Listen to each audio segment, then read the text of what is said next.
अब अमेरिका चल दिया यहां से बेड़ा लेकर अपना युद्ध करने के लिए। कहां से चला था? अमेरिका अपने यहां से चल गया। अमेरिका को बुलाया कौन? कहा कि बांग्लादेश को बचा लीजिए। तो पाकिस्तान अमेरिका यहां से चल दिया अपना बड़का जहाज लेकर, 7वां बेड़ा। कौन सा बेड़ा? हम लोग का जो आईएनएस विक्रांत था ना, उससे डबल बड़ा ये था 7वां बेड़ा।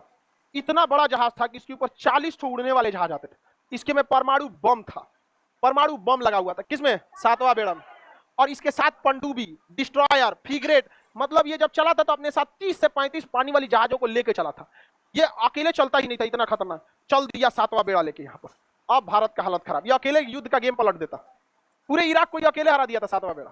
अकेला गेम पलट देता इसका परमाणु बम से लेकर। और दूसरा एक बात और होता है ना, देखिए गांव का बहुत बड़ा दबंग आदमी आपको एक तमाचा मारेगा ना, तो आप बस कंप्रोमाइज करिएगा, आप पलट के उसको नहीं मारते।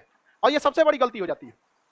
पलट के मजबूत इंसान को कभी नहीं मारना चाहिए। अब मारना चाहिए तो एक बार में उठना नहीं चाहिए। एक बार में अगर उठना नहीं चाहिए उसको, कभी भी नहीं, कितना भी बड़ा रहे यहाँ पे, एक बार में उठना नहीं चाहिए। कहियो कुछ मार दो ससुरात, लेकिन एक बार में। भारत ने कहा कि कुछ भी हो जाए 7वां बेड़ा आओ। मानते हैं कि नहीं लड़ पाएंगे तुमसे, क्योंकि हमारे पास उस समय टेक्नोलॉजी नहीं। मारेंगे तो तुमको हम पक्का।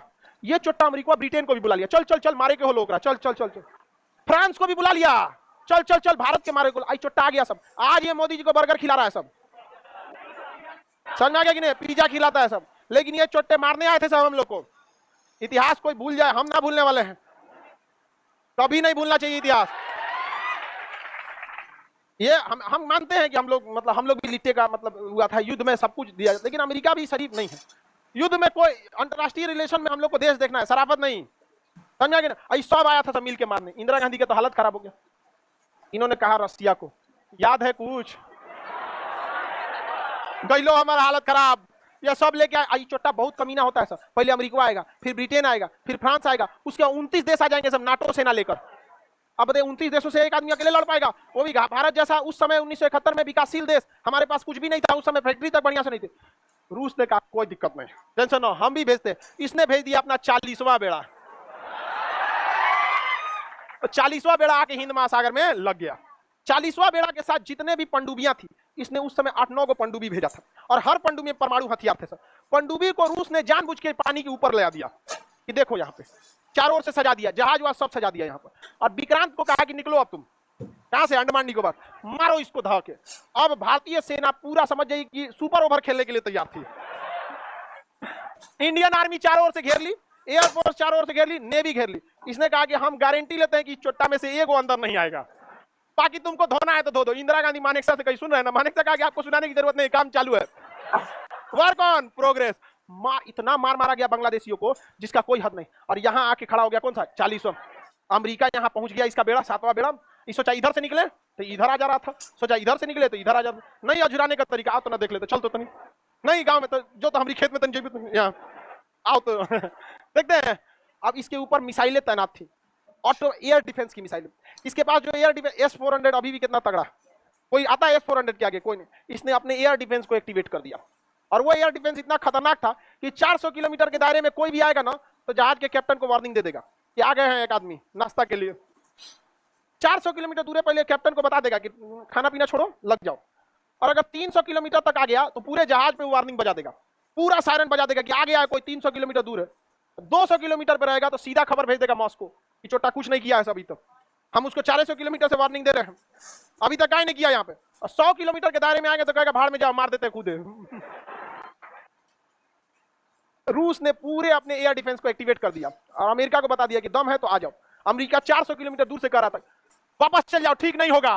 वापस चल जाओ, ठीक नहीं होगा।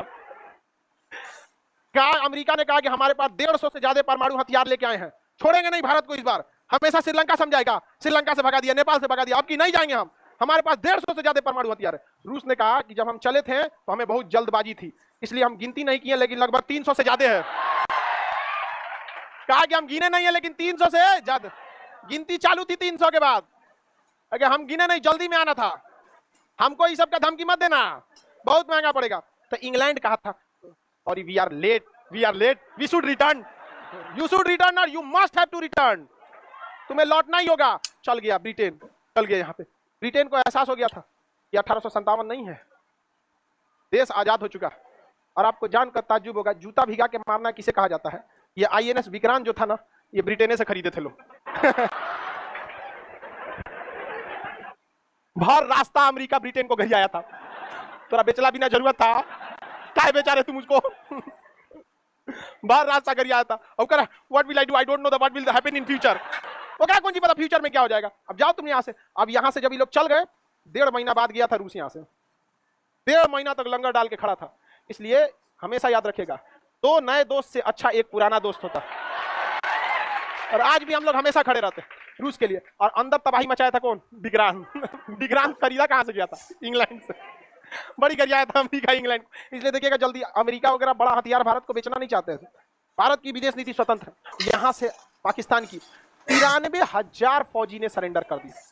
93,000, 1 लाख फौजियों ने अपना बेल्ट उतारा। फौजियों के सरेंडर का होता है स्टार नोच दिया जाता है, बेल्ट रख दिया जाता है और बंदूक को नीचे रख दिया जाता है। सारे फौजी खड़े थे बंदूक लेके। उन गधों के सामने अगर हिम्मत, अगर भारतीयों के सामने कोई कहता सरेंडर करने के लिए, 93,000 फौजी धाए धाए गोली मारते कि निपट जाता। लेकिन ये गधा 93,000 बंदूक लेकर बेल्ट उतार के रख। ठीक हुआ कि बांग्लादेश में हुआ, बिहार में होता तो उघाड़े करके